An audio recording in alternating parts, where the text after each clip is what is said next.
You have to, number one, have what I call meaning to your mission. That the why before you fly. It's not necessarily what keeps us up at night that counts. It's what gets us out of bed. When others are depending on you, your fear becomes subjugated to courage and purpose and service. When you have some fear, it's normally a sign that growth is pending.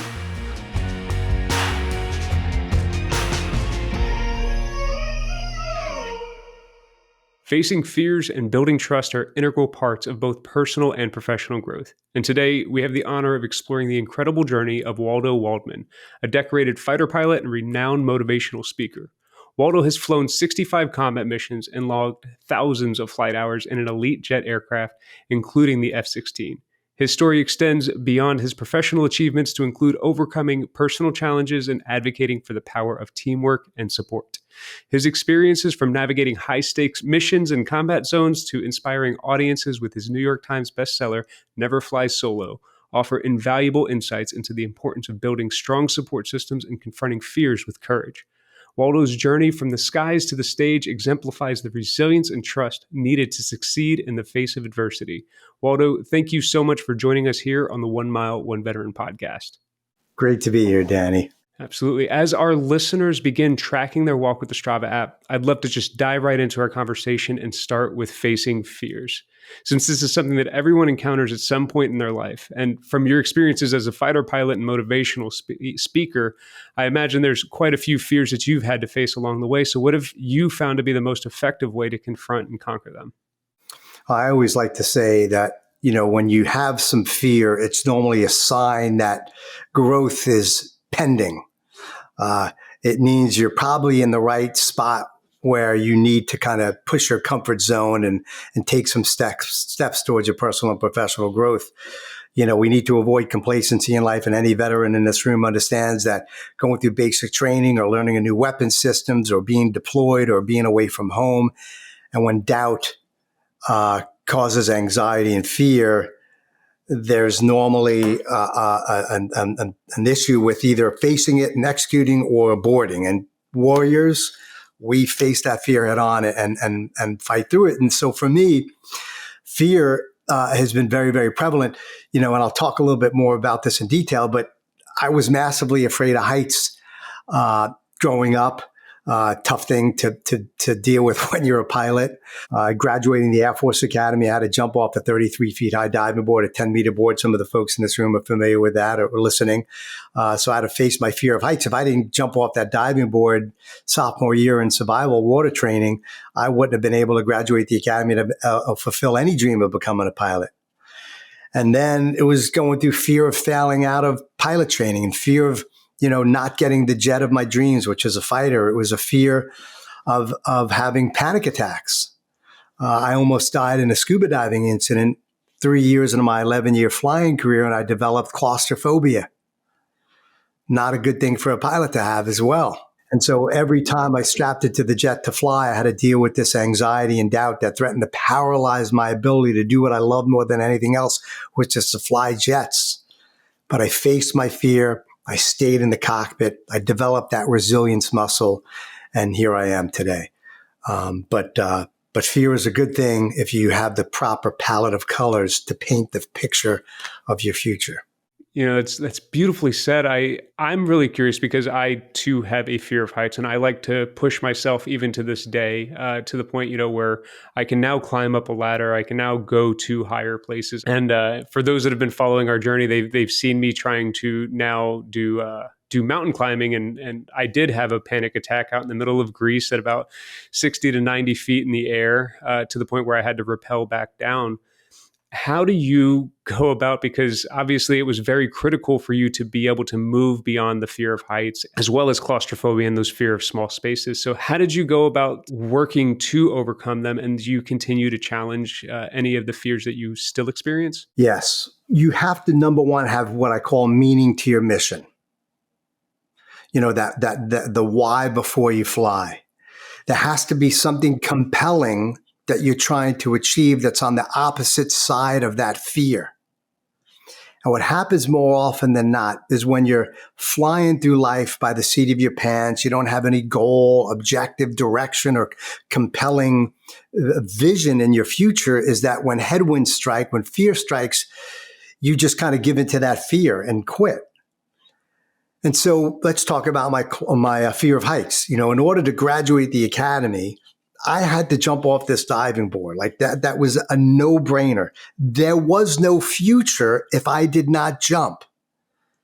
And somehow you have to find what's on the other side of that diving board in the water that you're jumping for.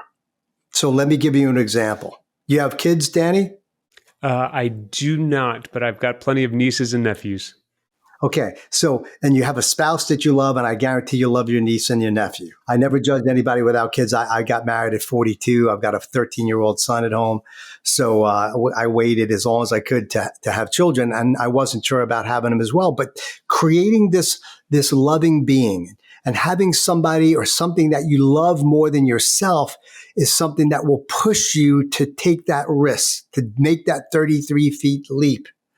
So for those of you that are afraid of heights or have an issue in your life, if you're on the top of that diving board, and tell me about your youngest niece or nephew. So the youngest one was just recently born, but I'll talk about my goddaughter, who I see most often. She's 3 years old and is absolutely in love with her brother and loves coming over and just playing with Auntie and Uncle Leanne and Danny.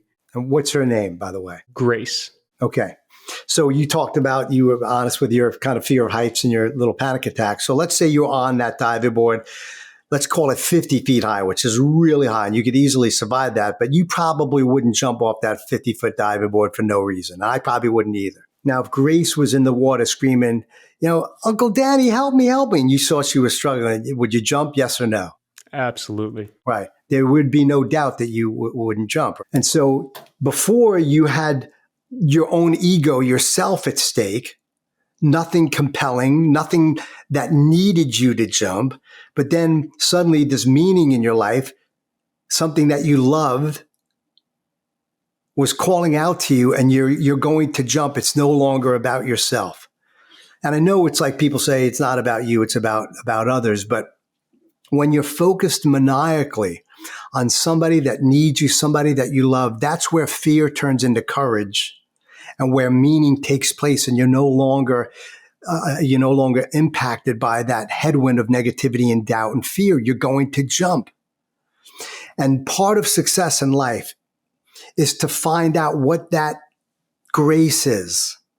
And there's a lot of symbolism with that grace, right?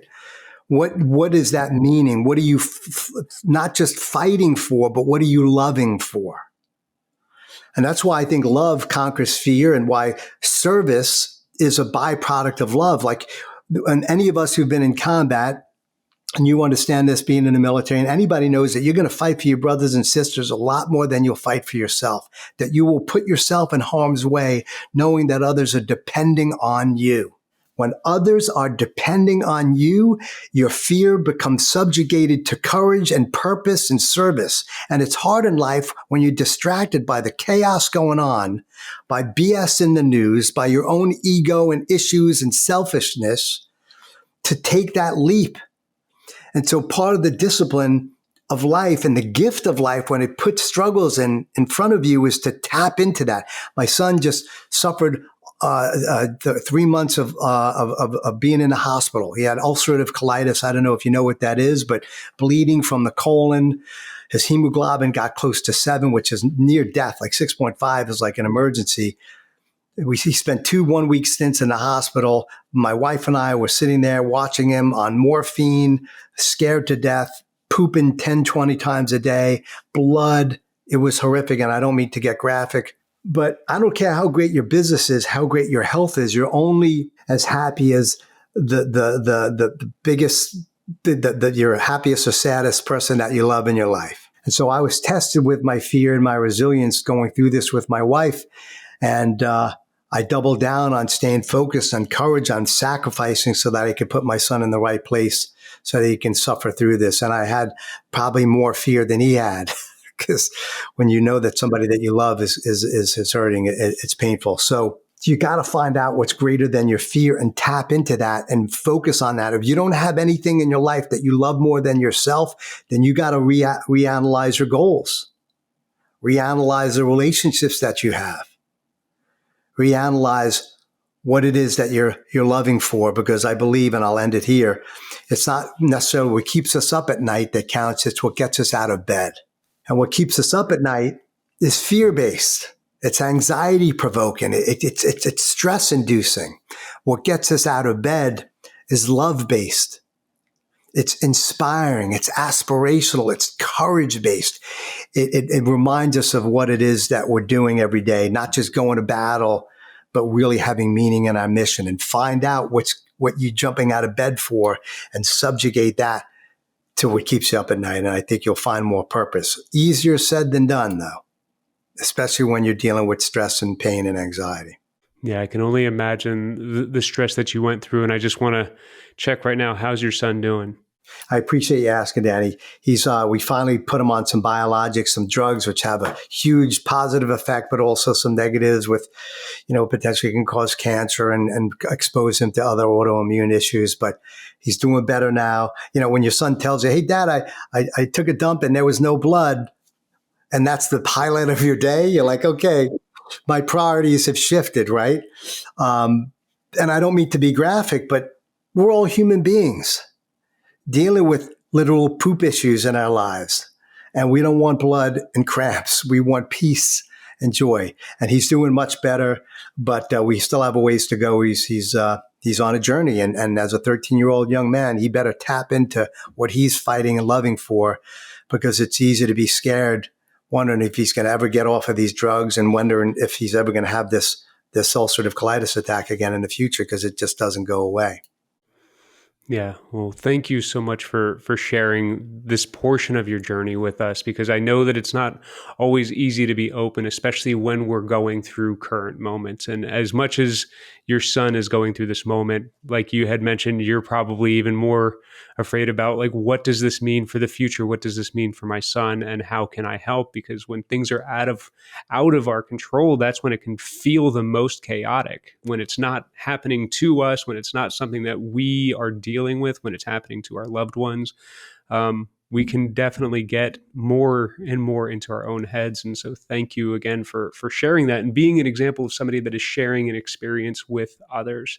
Because that's a lot of what we like to talk about here, is making sure that other people do know what you're going through and they understand, like we all experience a level of stress on the daily in our lives. Yeah. And if people don't know about what you're going through, sometimes it is a lonely battle. My wife and I were dealing with this very personally, but part of dealing with your fears and anxieties is knowing when to call out Mayday, when to say the three most important words, which I believe are I need help, or I can't do this, or I'm having some issues, right? And picking up that phone and finding that advocate. I call it the comrade of courage, the harbinger of hope, somebody who's the lifter, not the dragger. You see, I got a little graphic here. I'm not sure if you can see it, but for those that are watching, it's, leaders lift. We encourage, we support. And if you're in the hangar of doubt, paralyzed to take action, sometimes the best thing that you could do is just to acknowledge the fact that you can't take off and find somebody in your life who can lift you, who sees the best in you, and can kind of get your focal point off the darkness and onto the light. And my twin brother, my sister, some of my best friends, Al and Mark, my friend Laura, the people who are there for me, who know me enough to say, hey, let's get you refocused on something. And they're human beings, are great advocates to getting your vision on the right path and helping you confront your fear and stay in the cockpit, of life. I love that. And, I loved the graphic that you brought up. If you can bring it up one more time, this idea of leaders lifting, because so much that happens to people in life right now is they're feeling like they're being beaten down by the world around them. And I just feel like if they could surround themselves with more people that had the leadership mentality, because the modern day leader, we've learned, isn't the manager that directs you on what to do, but it's the person that equips you to be able to take the next steps in your life. And one of the things that I'm really curious about, because I know when I had joined the military, I was fulfilling a promise that I had made to my older brother that I made when I was 12, 13 years old, and he reminded me of the promise because I had a lot of fear the week before I was supposed to go into boot camp. I had reconsidered the option to go to community college and pursue education, especially because the country was ramping up to go to Iraq and Afghanistan. And instead, I was encouraged to fulfill my promise, get into the military, and I loved every moment of it after becoming a corpsman. What was it about your life that had inspired you to join the Air Force in the first place and live a life of service? So I love challenge, man. I'm a type A New Yorker. We talked about this before the podcast. I love being pushed, and maybe some dysfunction there. I grew up with an identical twin brother. We were competing and everything. My dad was a Navy vet. Wanted me to go to Annapolis or West Point. I didn't know there was an Air Force Academy until my guidance counselor told me about it. So, of course, you always do what your dad doesn't want you to do or never recommends, right? You're always going to do something different. So, and he just passed away at 93, lived a great, fruitful life. I wanted to be in a position where I was pushed to grow, challenge. And maybe, like I said, when I was growing up, my parents were very old school, and a B should have been an A should have been an A plus, right? I was competitive. I loved sports. I didn't feel I had enough attention. I mean, there's all these subconscious / past issues that kind of create the ingredients of our success or failure. But I like to be challenged, and I wanted to be in a position where if I went to the academy, I flew jets, I could look back and said, yeah, I kicked some ass. I did it, pushed myself, right? The sense of self-confidence. And so the ego helped me in some way, although the ego can hurt you. But I loved that. And I loved the challenge. I just didn't want to do anything where it was just easy. My dad always said, don't take the easy way out. And I agree with that. I think because when you push yourself through things and you go through some grit and grind, that there's always going to be growth. There's always going to be this feeling of accomplishment and this self-satisfaction that only you could give yourself.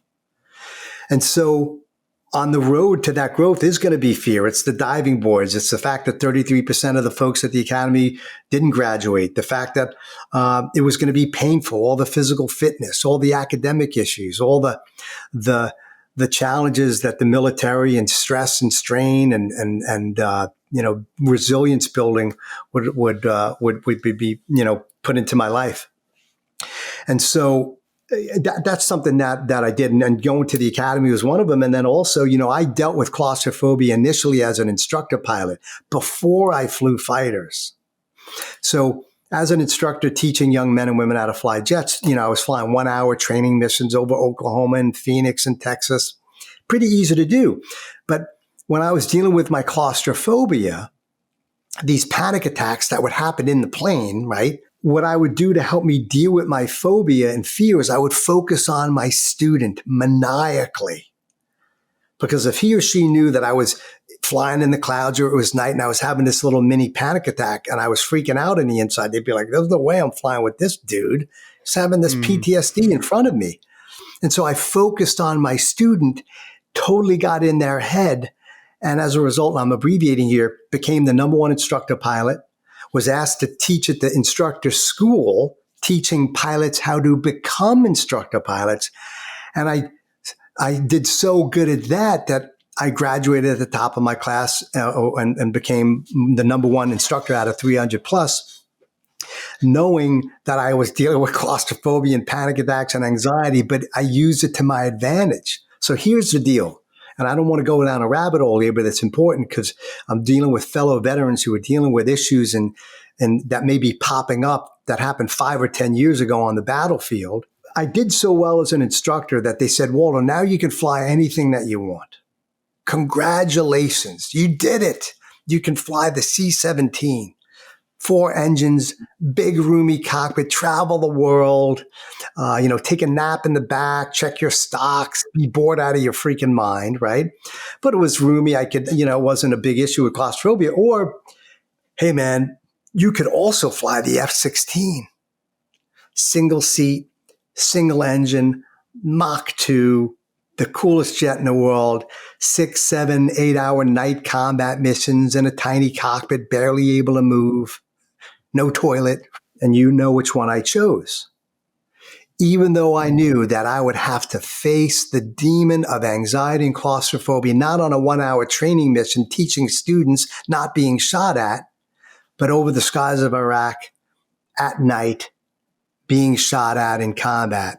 And that journey, that choice to take that road less traveled, not to take the easy way out, led me to all the growth that I've experienced, led me to write my book, become an inspirational speaker on courage, to be an example to my son. So when I tell him, hey, son, I think I know what you're going through. You're full of fear. You don't know what the future is going to bring.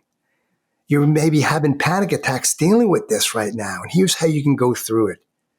And maybe love on him a little bit more, knowing that I've been in his shoes in some way. And so going through these struggles and building that resilience and the scars that come as a result of phobia and anxiety and doubt and PTSD is the tool and the instrument of change and hope for others that we love. Listeners of this podcast, which you so gracefully created because you know of service and that there are others who've experienced PTSD like you.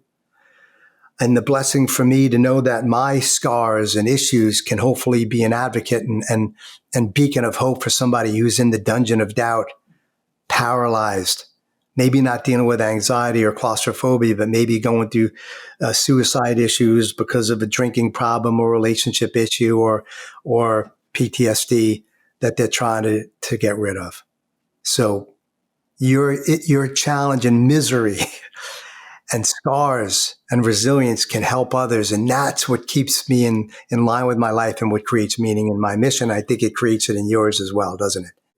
Absolutely. You know, that theme of challenge, it's all relative to where we've come from, what we've been through, and what we're willing to tolerate at that moment. But I do like to continuously push myself, with various either physical challenges or mental challenges, taking on a task like, hosting this podcast every week and speaking to individuals like you to have these harder conversations, especially when we get into some of the more challenging things like panic attacks, for example. I know what my combat related panic attacks were like. They were something like I had never experienced before, absolutely debilitating.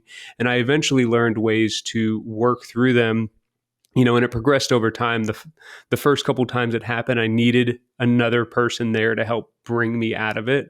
And then when I got out of the military and started having them as a civilian, and there wasn't a battle buddy available to help kind of walk me through that, I ended up picking up a camera, and that helped me in a lot of situations because it gave me something to focus on, to the point where I just came from a 7-country tour around the world, visiting some of the most populated cities in the world with, I think I only had roughly 2 near panic attacks. And it came through just methods that I had developed over the years. And I'm really curious for yourself, because my panic attacks come at moments where people aren't necessarily in danger, either myself or others. It's usually agoraphobia related, crowds related, loud noises. There's no serious consequence if I curl up into a ball and cry on the side of the street. Like that's the reality of where my panic attacks could potentially lead. But for yourself, when you were dealing with claustrophobia in the cockpit, what techniques did you develop to maintain a calm and focused mindset under that pressure? Yeah, you're bringing me back because you know what it's like when you can't escape. And now, and imagine being in a cockpit and being like, I got to get the hell out of here. When I was over the Atlantic, 30,000 feet with 6 hours in front of me, or, over Iraq or Kosovo, it's like you don't have a choice. So it's like you're either bailing out and dealing with the consequences, or you're suffering through that. Like there was no escape mechanism, thank God. Like I couldn't just curl up into a ball and just escape and wait for it to subside. I had to stay present. Others were depending on me. So I mentioned it before about being working with students, but also in combat. When I focused on my wingman, my teammate, my flight lead, the folks I was supporting, and distracted myself from myself, I became more present, and your mind really can't think of more than one thing at a time. So if you become so focused on something else, like you were saying, doing video and photos, that's a great analogy, like literally focusing on something else, getting out of your head. But once again, service, which kind of goes back to love is service and love conquers fear, because love is truly about giving. I was able to get my brain waves in tune, get out of that funk zone, breathe through it, and suddenly get distracted on my teammate. And then so I'm like, okay, I'm not having a panic attack. Go, okay, this is good. Stay focused, stay focused, stay focused. You did this. And so it gets easier and easier, right? That scar kind of gets sloughed over. You still see the scar. And if you scratch that scar a lot and become aware of it, you can bring that back. I guarantee both of us could kind of conjure up a panic attack right now if we really focused on it. Because when your mind gets distracted and loses that pinpoint is when the fear happens. So distract yourself from yourself. Get focused on something else, either a photo, the radar, your teammates, something that you love, a picture. I would take pictures of my niece and nephew in the plane with me. I was single at the time. So let me get a graphic image of that. I would fly and there would be a bug or a wasp or something in the plane. I'd focus on the wasp. Okay, we're going to get through this together, buddy. Let's go. Faith, very, very important. Your faith in God. So I'm going to give an analogy here, and this is really important. If you can picture a music playing right now that you really dislike, what's the worst music that you don't like? Like if you heard it right now, you're like, I can't stand that music. EDM. I'm not an electronica kind of person. Okay, so let's say some electronic music's going on. My son's into a lot of this stuff. It drives me crazy. I'm trying to get him into old school 70s music. It's not working. So let's say some electronic music's going on right now, right? Now, what's your favorite type of music? Right now, I'm listening to Eminem on replay, but usually country music. Okay, so Eminem, actually, my son loves Eminem. I like his stuff too. The lyrics could be a little rancid, but good, meaningful lyrics if you really listen. He's gone through a lot, a man of character, if you ask me. He struggled through his addictions and his relationship issues. And so let's say some funky, fun Eminem, what's that? I can't remember that song, but it's funny. It's cool, right? So now that's going on. So let's say the bad music, the electronic music's kind of low to medium, but if you amp up the Eminem, it will eventually drown out the electronic music. Does it mean the electronic music's not there? Yes or no? No. It doesn't mean that. But your job in life is to subjugate the noise of fear to the joy of music, health and relationships, good sleep, your faith, good coffee, right? Purpose. All those things that are part of building the resilience muscle so that it drowns out the noise of fear and you subjugate it to the music of joy and relationships and all those things. So if you're not getting enough sleep, it's going to drop. If you're surrounding yourself with negative people and situations, it's going to drop. If you're not hitting the gym and eating Doritos and nachos, it's going to drop. If you're facing some insurmountable health issues, it's going to drop. And suddenly the noise is going to present itself, the noise of fear. And so the problem many times is that we try to eliminate the fear and the anxiety. It's likely not going to go away. It's going to be that subtle scar. So focusing on good relationships, sleep, fitness, knowing who to call, knowing your limitations, all that stuff. And that's the part of life. And I think you'll find when you don't get sleep and you're surrounding yourself with negativity, somehow you're going to expose yourself to the virus of negativity and fear, and it's going to capture yourself and strangle you. And so I want to do a TED Talk on this and kind of do that analogy, because this is why having those good relationships, focusing on your team, faith, all those things. And you got to find out what it is that distracts you from yourself and gets you focused on what's important in life. Good music, dogs. I've got a Great Dane. Hey, when I'm around my Great Dane, Willie, the wing dog, man, I'm grabbing his face. I'm kissing him. The world fades away. Music, fishing, nature, Marinate your mind with it. And also meditation is a great technique. I just started transcendental meditation, calming my mind, learning how to focus on just one thing, being around great people, right? So those are some great tips, and I love the analogies. I know that one of the biggest struggles that service members and veterans have is this transition out of the military, whether it was of their own choosing or not. There's still a level of fear, excitement, and anxiety that goes into transitioning. And like myself, you were active duty for about 11 and a half years. So what led you to, one, make the decision to get out while you were living the dream life that you had always anticipated living in the Air Force, being a fighter pilot? And then what was that transition into civilian life like? easier and tougher than I expected. I have a saying, it's better to be a has-been than a wannabe. I was leaving the military. I was leaving the fighter community, but looking back on my life, I wanted to do something different. There was a limit to what I could do in the military. Quite frankly, I still had those panic attacks once in a while. Sometimes it lost its fun, its joy. Sometimes I was jumping off a 66 or 100 feet diving board to fly some of these missions. It got easier and easier, but it still wasn't as joyful as I wanted it to be. And I struggled and suffered enough. I said, let me do something else. And so I quote unquote quit. I was ready to move on. I did my time. I did it honorably. Even in my panic attacks, I was still voted flight leader of the quarter. I did well in the military. I wasn't a great fighter pilot. I was good, had my moments of glory. I was average in other areas. But it was like, hey, I did my 11 years. Let me look and do something else. I wanted to be in sales. I wanted to be be around people. I got my master's in organizational behavior, social dynamics, social psychology. I like the way the brain works, obviously through what I did. And I'm like, let me do something different. And so I left the military honorably, stayed in the reserve. I recruited for the Air Force Academy and did some other things for 11 years. And went to business school and got into sales, and then eventually became a speaker. But I knew it was time for me to just abort and do something else. If you're going to abort, it's okay to quit, but quit with honor. You can't jump off every diving board. You can't fly every damn mission. It's okay to just say, man, maybe I'm losing the meaning. There's nothing worth it for me to jump for anymore.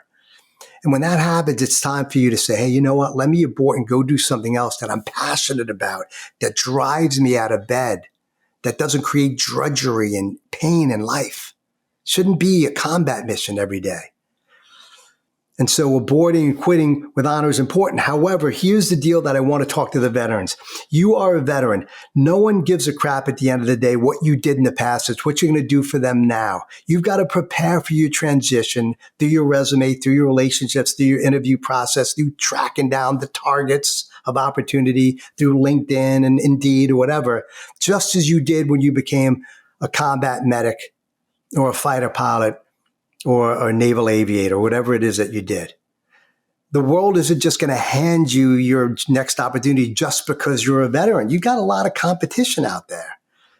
So I used to write for military.com on transitioning veterans, and this was one of my messages. You got to prepare like it's basic training, baby, and do whatever you can to prepare yourself for that precarious world of civilians. So I hired a coach.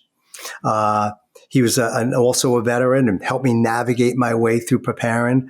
I hired some headhunters. I worked on my resume a lot. I needed to change the vernacular around. I got into interview scenarios. And this is 25 years ago, obviously, but I had others help me out, and I took it very, very seriously. And you should too, as a veteran. Don't be afraid to ask for help. Invest in a coach, invest in the resources available to you. And there are a lot, but you got to humble yourself and be willing to suck some grenade smoke and go through the obstacle course a couple of times before you earn the right to be able to approach an interviewer with confidence to say, I'm the guy or gal for this job, and here's why. It's so awesome that you recognize that there's opportunity, one, outside of the military that the military couldn't provide for you any longer that you wanted to pursue. So like there was this desire of not just being stuck where you're at because that's what you've always done. You, again, common theme, you challenged yourself beyond the military to say, hey, like I'm still going to maintain my ties as a reservist, but I'm going to pursue other opportunities. And then the fact that you decided to invest in that future. And I think that that's where a lot of people start to fall into a trap of thinking, kind of like you had mentioned, like, oh, I'm a veteran, surely something is going to be available for me. But we do have to invest in ourselves. We are very valuable to other people because of the experiences that we went through. But one of our most valuable assets that we have is how trainable we are. But we have to make that investment. For me, it was committing to that 4-year degree. And then when I saw the opportunities that 4-year degree had, I was like, well, what about a master's? What doors can that open? And I took the time to then pursue that master's, delayed that gratification of the job that would get the job done to the one that what does the future look like if I have a master's? And it opens up more doors. And I think taking those opportunities to continue to invest in ourselves doesn't necessarily come naturally to a lot of people. It I feel like it requires some bumps and bruises in the past that helps us develop resilience. Whether it's in business, whether it's in school or the military. So for people that may be currently like struggling to bounce back from a few setbacks and failures that they've had, whether in service or post service, what advice would you give to them? Those claustrophobic moments, the PTSD issues, the long deployments and anxieties and fears that we faced are truly what helps us build that resilience muscle. So you got to look at it in some ways kind of as a gift, like it's forcing you. And this is what I looked at when I was dealing with the stuff with my son. I'm like, okay, I got to eat my own dog food here. How am I going to really go through this anxiety and pain? I also had some other health scares over the last years. I'm 56 and the doctor results aren't always going to be good. And it's like, oh, the eye opener, oh shit moment, right? And so now you got to say, okay, what is there to learn here? How do I package this and build that resilience muscle so that it will make me stronger for the future? Or do I just bend and break? Right? And so look at it as that fuel for your future or potentially for somebody else. So try not to look at it as so negative. And you got to really savor these negative moments and really think, what is there to learn here? What am I feeling? Right? How am I going through this? How am I responding? Am I sleeping in? Am I distracting myself through TV or Doritos or moping around? Be conscious of that, because the people that need you and love you, your children or your future employers, want the opposite of that. And you better get your ass out of that zone and back into the cockpit and in the combat zone. And so look at it as a gift, but understand that it's normal, that you don't have to be waving a magic wand and getting out of it, but you've got to work to get out of it. That's what warriors do. We work our way through the fog and friction of war, and we come out the other side bruised and battered, but better. And if you're not willing to do that, I don't care what you did in your past, you can't navigate life. And this is challenging because if you have PTSD and other issues and things holding you back, it's like, I'm trying to do this, but okay, easier said than done. I help out a lot of veterans, people that were struggling with claustrophobia. I'm meeting up with a guy who helps Navy SEALs deal with traumatic brain disorders, et cetera. He's a super wealthy, wonderful human being that donates his home in San Diego to these veterans going through this stuff. Amazing. But these Navy SEALs and special forces dudes are like in the biggest combat mission of their life, but they're seeking help and finding new creative ways to deal with it. And I'm not advocating drugs or ayahuasca or all these other things, but you better look at your resources and find out. Otherwise, you're going to be paralyzed in your life. Same thing with searching for a job. So that's one component of it. Just use it as fuel for your future. But also, you got to prepare, like I said, as if you're going into a combat mission, which means you've got to sharpen your sword. You got to do all the things necessary because your life may not be on the line, but your lifestyle, if the future is on the line. What you were talking about really reminded me of something that's been coming to me over time is, these setbacks and stuff like that. We can often feel like things are happening to us. We can often feel like we're being punished or set back by someone because they're acting against us.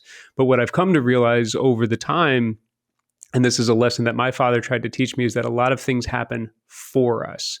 So even if it is a setback, it's to help us grow. If we can start reframing the things that are occurring in our lives, no longer are we going to be a victim where things are happening to us and we're being injured, but things are happening for us, and it gives us opportunity to grow and get into service. And I know for yourself, for your life, you've gone on and had a terrific career outside of the military. You were inducted into the Speakers Hall of Fame. Like you had mentioned, you wrote a book called Never Fly Solo, and you talk about teamwork as an integral portion for businesses as well as personal life. And so, how can people go about building relationships? And I'll take a term from the aviation world, the wingman. How can you go about developing a wingman in your own life that's going to be there for you no matter what? If you want to find wingmen, trusted partners in your life, then the best way to do that is to be a wingman for others. Elizabeth Dole, when she ran the Red Cross years ago, said, I didn't wait to build relationships after the floods occurred. You have to do it now. Show up, volunteer in your community, join associations, be that go-to guy or gal where others are coming to you for help because you're giving your wings away and you're creating this squadron, this group of resources that you're only one phone call away from solving a problem. Or that leverage point, that person is going to open the doors to so many people. But the only way you get there is by showing up in service with others and planting as many seeds and watering them as much as you can. If you're waking up and you don't have anybody to call Mayday out to, that's telling yourself, you're like, I'm kind of flying solo here, right? And so part of what I try to do in life, and I still do today, is just continuously build relationships. A guy like you, Danny, right?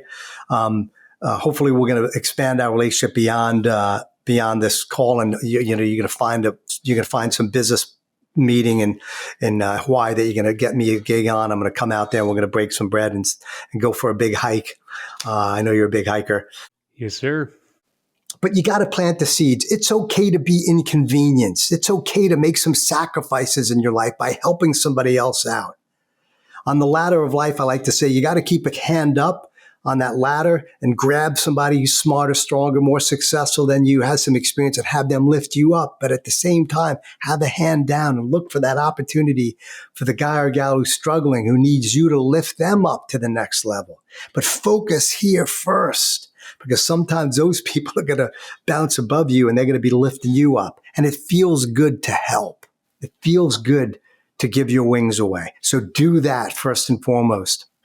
I like when you say it's not what happens to us, it's what happens for us. I've heard that before, but you stated it so eloquently.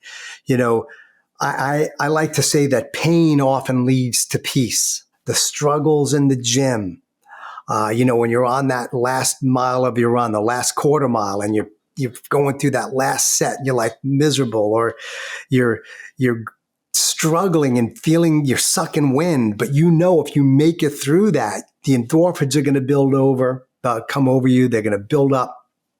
You're going to feel good about yourself, and peace is going to embellish you because you overcame the biggest barrier to success and peace in life, which is yourself.